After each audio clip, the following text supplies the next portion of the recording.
it's breakfast time.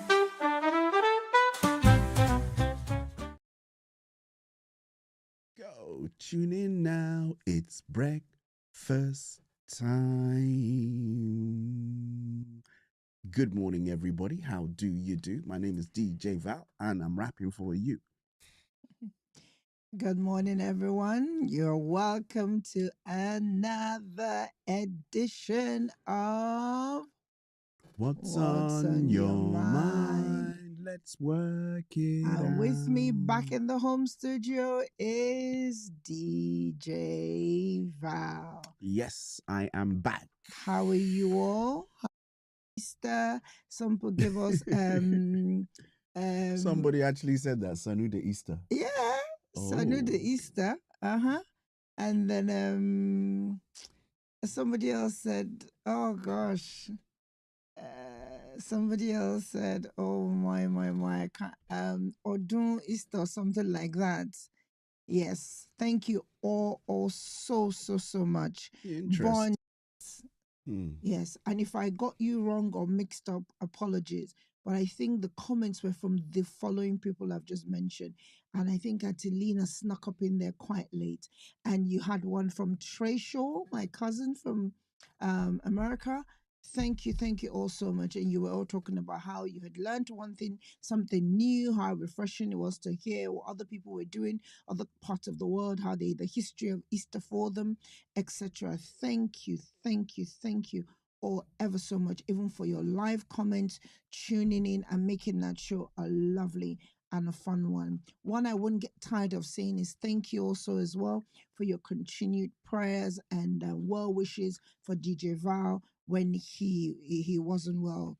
Thank you He's very much. still Thank you very much indeed. I he really thinks do he's back on appreciate his it. feet, but I think he's still slowly recovering. I think It's I hard when am somebody who's back. always on the go is knocked out like that. But we thank God for his healing.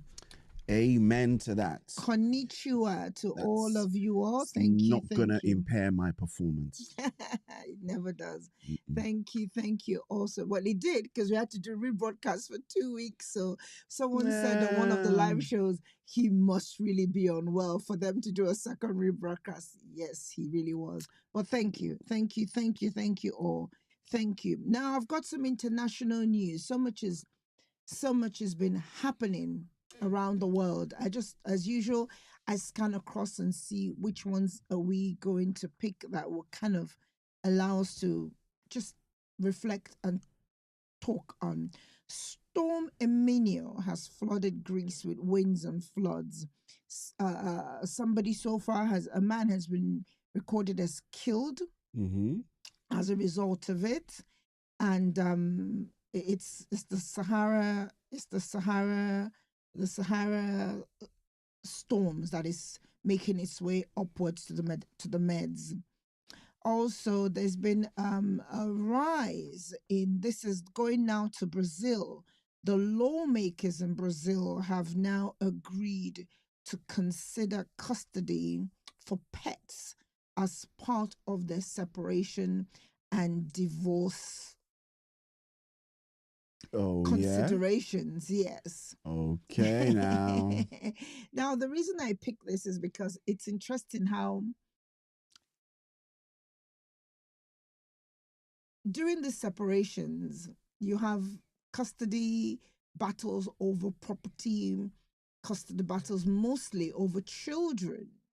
But now, never have pets been put into the equation. Now they're saying because some people's pets, in cases even where there are children and no children, are an integral part of their lives. Now in France, Spain, this law has already become is already part of their judiciary and and their grounds now for such cases. So if you're in a separation from a long-standing relationship and both of you have a pet together, that the courts will now consider custody as part of, whereas this was never a consideration.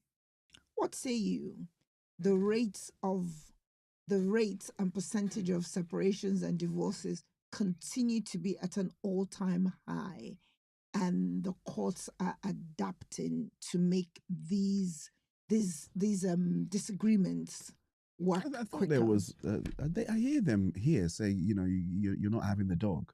People say that in the breakup, you're not having the dog or something like that. But the courts don't get involved in that part of it. Mm, No. In France and Spain, they do. interesting. Yes, the court can rule. So the courts don't get involved in that side of things. They would say you or they allow them to work that out amicably between them. But now the courts are now bringing that into it, where they're unable to agree. That is now going to form part of their consideration for the cases. So look out for them. Interesting. In national news, the Renters' Right Act out to them. Well looked after, well behaved, but that was a problem. It was always no pet, no pet, no pet, no pet, no pet.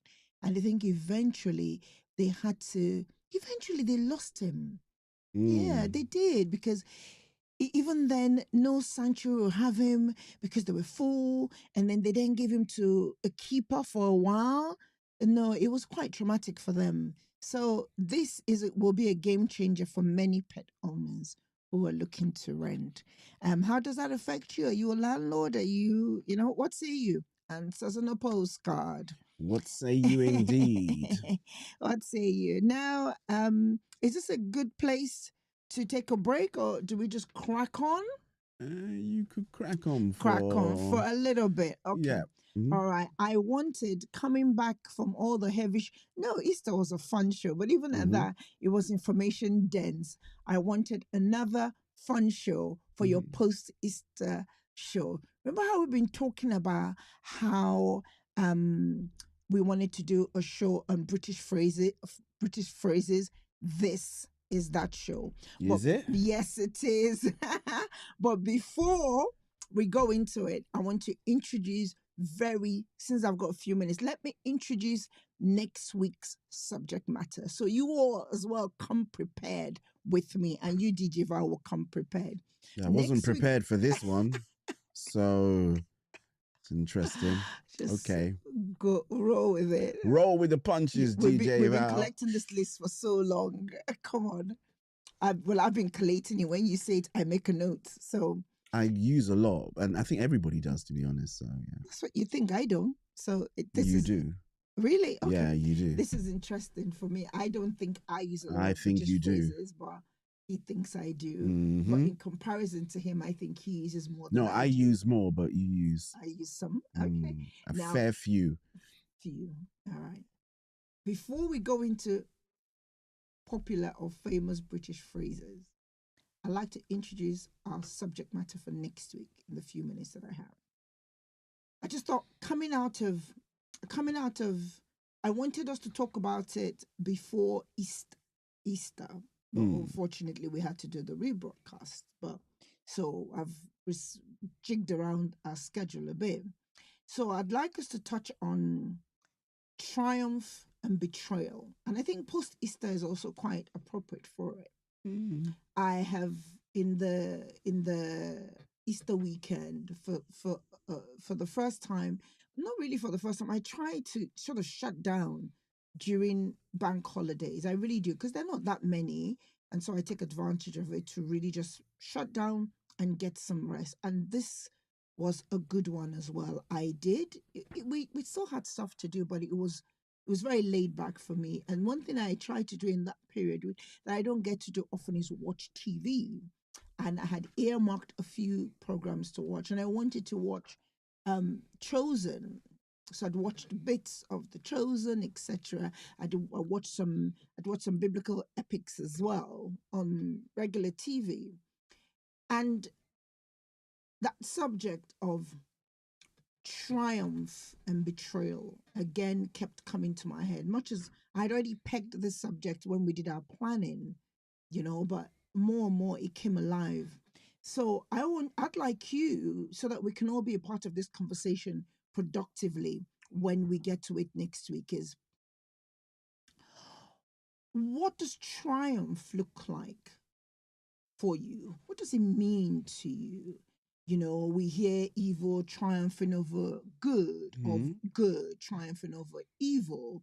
We see it even in mainstream movies or productions. We see it in mainstream, even in Shakespeare's play, that subject of triumph and betrayal. You know, we see in Macbeth who betrayed who now. So you see those two themes running alongside each other. There's betrayal and there's triumph. So in your world, what does it mean to you? What does it look like? What does it look like? Have you been betrayed? Have you triumphed over evil, or have you triumphed over something that we are overcomers. We triumph. You know, have you triumphed over something that you thought was a huge problem? You know, and if you don't mind, share with us, because these are words that we don't use again in this culture, because everybody wants to appear like as though they've got it all worked out, you know, and they've got it all clocked in. What's that new phrase now? Clock it. They've all clocked it in. Well, I haven't. And these things, I still see them bleed through, even sometimes through conversations where some people may call it gossip, some people may call it banter. You see betrayal seep through regular conversations where somebody goes, well, that was not my intention. That was not what, you know, but again, it doesn't diminish how the person who's feeling betrayed receives it, or the person who needs triumph or needs to be victorious. Say somebody who has a long time ailment. You were ill, you know how it felt to be laid down in that bed, just being ick. And at that point, did your thoughts go to, I need to beat this. I need to just get over this? Yeah, of course. So how did you think of it in terms of sickness? Because some people have long-term sicknesses that they deal with. I just thought it was a temporary thing that would. I think I probably didn't give it in. I probably didn't give it enough credence. Actually, I almost dismissed it, to be honest. That was my initial thought. I just thought, nah, it's just one of those things. Let me keep moving. I'll get over it. But it kind of progressed and got a bit worse. So, but yeah, I suppose you do think and you say to yourself, you know what? God help me, you know, I need the strength to be able to get through, because you do, depending on what kind of ailment you're going through. It depends on what kind of need that you need. Do you get, so, I mean, could I get up and walk? Yes, I could. You know, there's so many things that I could do, but there are other things that I couldn't do. So that's what made it a little bit more challenging for me. So imagine people who are, this is their life. This every day, they wake up every day and there is a medical challenge. That's their life. Every day there's a medical challenge and they need to triumph over this. You know, do they get to the point where even being able to, like someone said to me, just feeling my feet on the floor becomes victory? That's how far and deep I'd like you to look at this. Okay. Not on the surface. And when we break it down next week, I want you all to be fired up and have some testimonies or examples to share with us that will make our conversation vibrant. It's a good time to pause. We will take a pause for the course. Stay right there. Don't go nowhere. What was that favorite thing that you said? You said pause for. No, you said what's. That's the one. Sella. We'll be right back after this important message.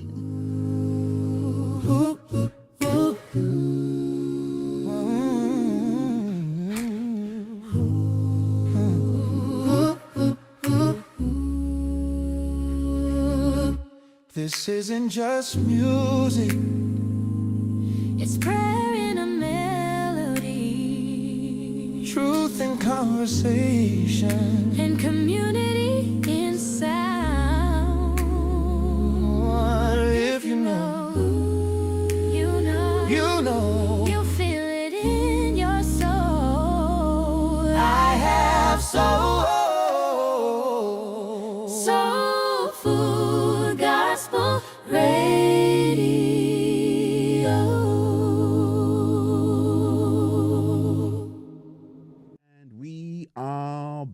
unpack. Do you have soul? I have soul. Do you have soul? Yes. Okay, great. Good to know.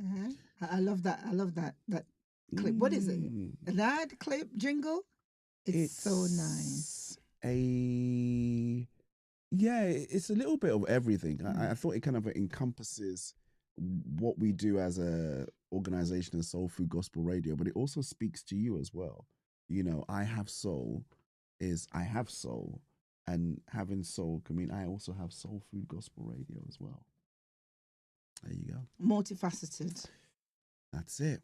How do you say it? Because the first time I did, I know a lot of you reacted and go, "Ooh, that's nice." Mm-hmm. Yeah, do you still react that way? Every time it comes up, I still react that way. I go, "Ooh, nice." It's so soothing. Thank you. Soothing. That's it. Mm-hmm. That's the word. Thank you very much indeed. Soothing. Right. Right. Let's see how soothed I will be after this. Well, you don't have to answer them all. We're all discussing I do pretty it. much So know. people, ready, steady, on your marks. Put your fingers on the dial on the keypad. Please just tell right away. Please. Let's do a drum roll. Yeah, good. Yeah, I've got lots, so we might not get through all of it. But however, Dijiva, tell me when to stop. Okay. Stop. In the name of love. Okay. You didn't sing that right. It's stop in the name of love. Before you break my heart, think it over. Okay, Mr. Correct. Right. British phrases. If you've lived in this country long enough, let's start. If you're new to this country, the British phrases will get your head spinning, and because some people ask me, what does that mean? What does that mean? I mean, I've lived here, I can't remember how long I've been, and I've been coming to this country even before we began to live here.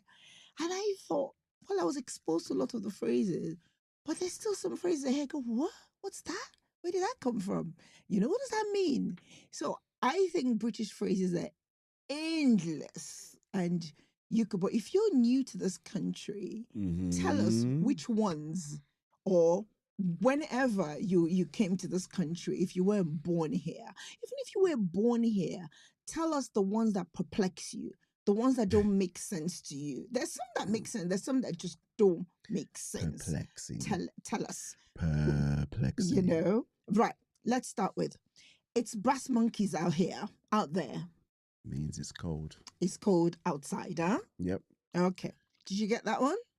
But why do they say that? That's the more important thing. No, I don't. I think the why is no longer the why. We can't get to all of them. We just can't.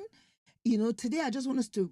Just really interested in sometimes knowing where I have the phrase comes from. I have some where they come from. I've got some for some, not for all. But the crux of today is we want to flag up the phrases themselves. If we can get to the origin, the why, I don't know. Why do people say what they say? Okay. We'll try. I have no reason for it's bass monkeys out there. I have no reason for this one, but it goes, the meaning is it's cold out there. And then another one is to pop your clogs. That means you're dead. Till the cows come home. An indefinite period of time. So I know where that is. That's based on the fact that the cows would go out to graze, and then by the time they come back in, that almost signified the end of the day. So it means you'll be here for a very long time. So you would hear them in phrases say, let's not talk about that. We'll be here till the cows come home. So we'll be here for a very long time. Okay. I actually have a meaning for that one. Yeah. Coming home from the farmyard at the end of the day. Yeah. And the cows will come home at their own leisurely pace. So another one is Hushi, the cat's mother. Yeah, I think that's when that's if you say she to somebody and not address them as their name. it's rude. You're being rude when you go, oh, she only something, and then you go, who's she? The cat's mother. A rebuke mainly to a child or a younger person for imprecisely referring to another, often higher status person in the third person, using their true name. That was close. Yeah, very close. Yeah. Cool. Did you get that one? To be all mouth and no trousers.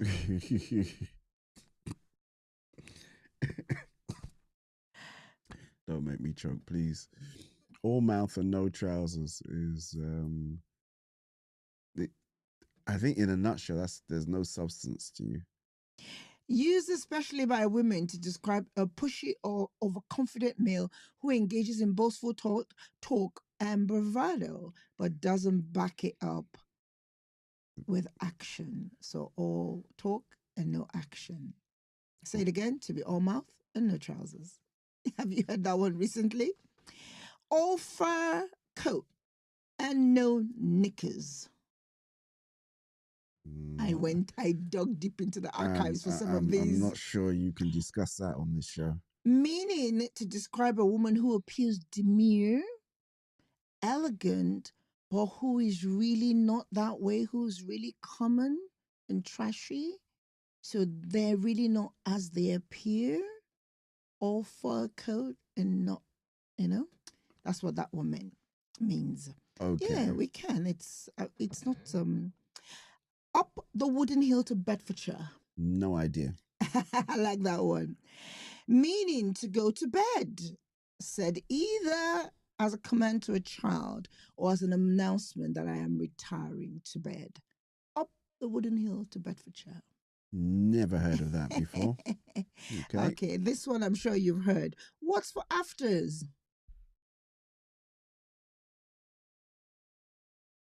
Is that a saying? Yeah, what's for afters?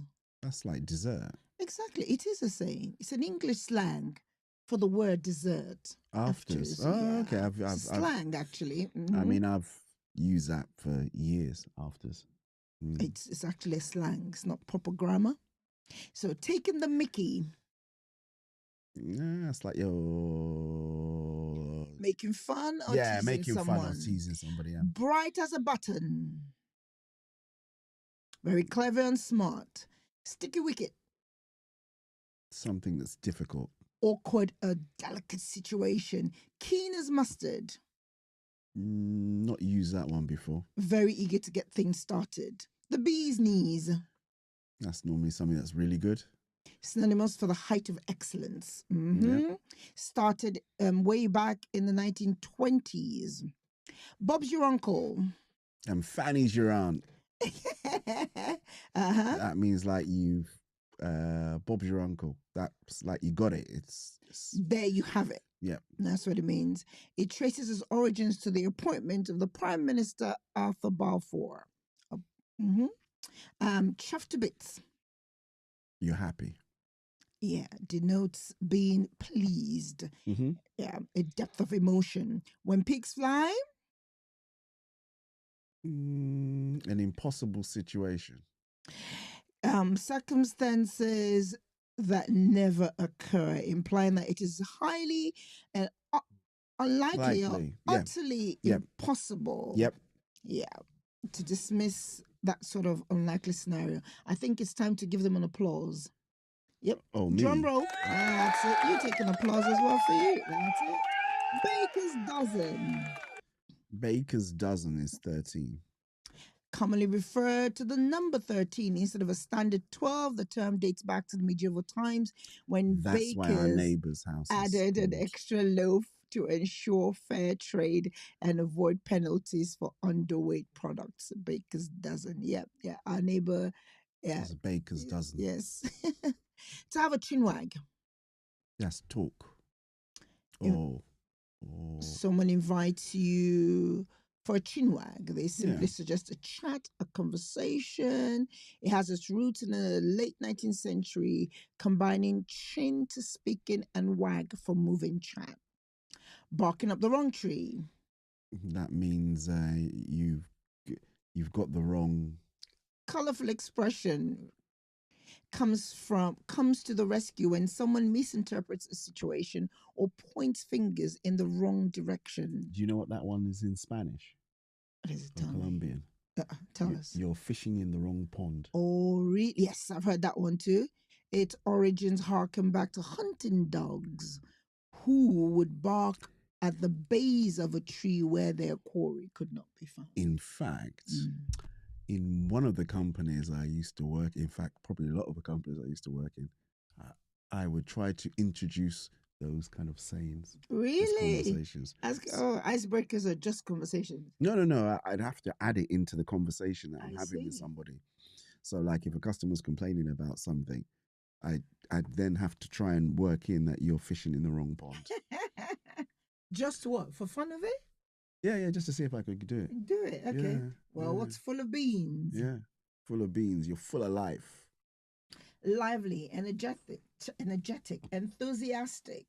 Again, refers to a person who's exuberant, full of vitality, originated in the United States. In the late 19th century, beans being a staple food were associated with providing sustenance and energy. I like that. Full of beans. Full of beans. So now the millennials will call it energy. It really is full of beans. Fit as a fiddle. Again, it means that you're normally quite healthy, you're feeling strong, you're feeling, energetic. But I'm not too sure where the fiddle bit comes into it. Conveys the idea of being extremely fit and well tuned, just like a well-maintained fiddle. There you go. Violin. See, that's the bit I like, when you actually find what the etymology of the saying really is. That's the bit. A violin being a well-tuned, properly functioning instrument. The elephant in the room. Yeah, means you're talking about everything else and not the thing that's staring you, obviously. It means an obvious and significant issue or topic that everyone is ignoring or avoiding discussing. Refers to an uncomfortable truth or a glaring problem that goes unaddressed and might have been started in the US again in the 19th century. Okay. Yeah. Now people put colors to it. They say the pink elephant in the room, the white elephant in the room. Nah, just the elephant in the room is the early bird catches the worm. Yeah, that means if you're there first, you tend to get the one up everybody else, right? Timeless advice dating back to the 17th century extols the virtues of being proactive and prepared. It suggests that those who act or arrive early have a better chance of success, akin to an early rising bird catching its breakfast. Yeah, okay, good. Someone's under the weather. They're not just well. use that for you. Mm-hmm. It's a maritime phrase. Origins trace back to sailors who, feeling ill, would go below the deck to escape the rough weather, indicating a state of physical or mental discomfort. Interesting. I like that. Maritime phrase. So you wanted back. It's a lot of maritime phrases. That we use. A lot. Yeah. Some are not suitable for this show. Many are not suitable for this show, actually. Many are not. Just to be clear. Into them. Yeah. Cat got your tongue. So obviously that means that you can't speak or you're not talking. But the cat, I don't know what that refers to. Used playfully or rhetorically when someone is unusually quiet or hesitant to speak. This phrase's origins are uncertain. No one's sure where it's come from. It's a whimsical way to encourage someone to break their silence and join the conversation. So I don't quite know. Cat's got your tongue. Okay. Cat's got your tongue. I know the one, no room to swing a cat. No room to, okay. So do you have any others that I haven't mentioned that come to mind? Tell me. No room to swing a cat. No room to swing. What does that mean? So a cat is actually a hammock. So that expression was to do with there's not enough room for you to swing the hammock. But it's normally referred to as it being a small place. So if you say, "Oh, that place is really tiny. There's no room to swing a So cat." cat. Okay, Mm. that's a good one. What Mhm. else? Give me two more if you can.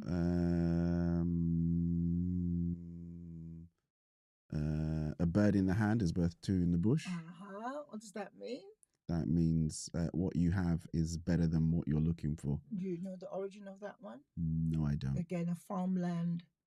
Yeah, yeah. Farmland one. It's probably a farmland one. Yes, where Mm. the farmers will hold on to the catch whilst looking for others. Yeah, so Yeah. a bird in the hand is worth two in the bush. One more, and we'll close off. 6 of one, half a dozen of the other. What does that mean? I always ask you about that one.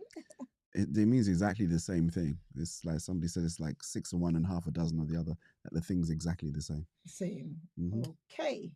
Lovely. That's Have all. I got any more? That's all I have from me today. What else? No, I was just thinking if You're there's. thinking of any more? Yeah, I'm sure there's a lot more. There are lots more. Tell us. There's Answers on the lots postcard. more that we use that we don't. I'm sure we don't even realize that we. Tell us. We use Tell us. in day to day grammar and language. So yeah. Mm-hmm. Yeah, but if there are any even British practices that you go, really? Why? How? Let us know. Let us know. The Brits are so rich. Where their culture isn't colorful, their history is rich with idioms and grammar. I guess hence the Queen's English, really. Their language is quite rich. So tell us. Scapegoat. Whoa. What does that one mean? And someone says you're a scapegoat normally means that you're the one that is the one that carries that carries all the blame, which is actually from the Bible. Remember there was a two goats one that was they used to put all the curses on and send that one out. Really? Yeah. Okay. Did not know that. Yeah. You learn every day. Post-Easter learning. Scapegoat. Nice. Now there's another one where we've just come out of Which Easter, one? so let's just throw one in there. Carry your cross. Yeah.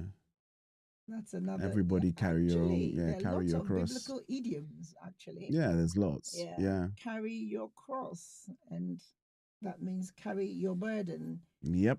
Carry the weight of the problem, your problem, kind of thing. Yeah, but that comes here directly from Jesus carrying the cross. Oh, wow. Now, that's all I have from me today, DJ Val. Shout outs. Go for it.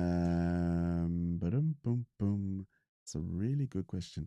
Oh, huge shout out. Birthday shout outs? I haven't got a birthday shout out. I do thank have you shout outs. a thank you shout out. Let me take this off. And I know if I move it, it's going to make everything go blurry on the screen. But I got this wonderful personalized bracelet all the way from Ghana. So thank you so much indeed to Auntie Maureen and Auntie Caroline for sending this over. They're always ever so and just gracious. In case you're wondering, this is pure gold. Valentino. And it says my name on it. So there we go. Thank you very much indeed. Thank you. Muchas gracias. I will wear the outfit, my own outfit very soon. They're always ever so gracious to us whenever they travel. They always get us something. Always get us something. Thank you for my shito as well. Yes. Thank you. Thank you so much for your kindness and your thoughtfulness. April birthdays. There are many, many April birthdays. Let me kick off with my sister. It was her birthday Easter Sunday. Fancy that. Okay. Fancy that. Fancy. Choo-choo. Yeah, it's the mum to the lovely girls who did the Christmas special. Happy birthday, girl. Happy birthday. Happy birthday. I hope you, I spoke to you, had a good time and a restful one. Sometimes this festive, when you have your birthday in a festive season, it causes you to just have a laid back one. Praise the Lord for you. And any other birthdays that we haven't highlighted, happy birthday to all of you. If there's still April birthdays to come, let us know and we will shout out to them. Shout out to all the live chatters. Shout out to yourselves. Shout out to all of you. All of you. We're really, really, really grateful for your engagement, for your support, for your care, for the community that you're all becoming. Thank you, thank you, thank you so much. Shout out to the closet answers, the Facebook people, which other group? Facebook. So it's both Facebooks actually. So there's Facebook and there's the Soul Food Gospel Facebook account as well. Thank you so much for everybody who jumps on and says hi there. Do remember to subscribe, like, and comment. It's really important. So, and someone said to me, "Why are you not on TikTok?" Watch that space, okay? We've experimented with TikTok, and I will continue with the experimentation. I think it's something that I need to do, just to set up a separate TikTok channel. But we will be on TikTok, so watch out, TikTokers. We are coming for you. Thank you ever so much. We are most grateful. Have yourselves a lovely, lovely, lovely weekend. I didn't ask you at the beginning of the show, where are you? What are you doing today? You all out and about? What are you doing? What are you up Life's to? gone back to normal after the long bank holiday. Yep. What are you up to? Did you get back to work? You were like, oh, what? My password, my code, my login details? Or did you just work through the holidays and it did make a difference to you? Whichever one you're on, may the good Lord bless you. And keep you. May he keep you. May he continue to shine the light of his countenance upon you. In all you do not render evil for evil. No, you better not. The light that you want to do. I've forgotten a big shout out to Mama Yad and Venerable Joe, who've just it was their birthdays as well. It was their birthdays. Yeah. Husband and wife birthdays at the end of March. One after the other. One after. We didn't get to give them a shout out, but it was a really special one because it was also their valedictory service. It was their last service with their parish. They've moved on to a new parish. Valedictory. I've never heard of that word before. Like a send forth thing. Ah. They do it for universities and colleges, valedictorians. I see. Okay, cool. And shout out on your new house, and may the good Lord just continue to bless you all and bless your new parish. Thank you so much. Love you. We are going. We're gone. Bye. What's on your mind? Let's work it out with all living there's never a doubt. Morning vibes feel so right. Tune in now. It's breakfast time.